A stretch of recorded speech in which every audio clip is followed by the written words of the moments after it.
आप देख रहे हैं पाक सिंध 24 न्यूज में हूं आपका होस्ट इरफान शेख। सखर से रिपोर्ट कर रहे हैं मोहम्मद लतीफ मुगल।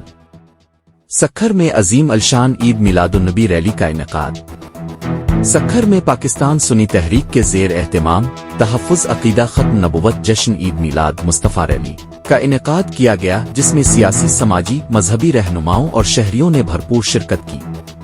रैली दरगाह हज़रत शाह बادشاہ से शुरू होकर मुख्तलिफ शाहराहों से गुजरती हुई घंटा घर चौक पर इख्तताम पज़ीर हुई। शरका ने सरकार की आमद मरहबा के फलक शिगाफ नारों से फ़ज़ा को मुअत्तर कर दिया।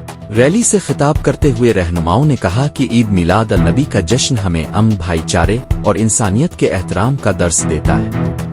उन्होंने जोर दिया कि नबी करीम की तालीमात पर अमल पैरा होने से अल्लाह ताला मुश्किलात को सुकून और गम को खुशियों में बदल देगा।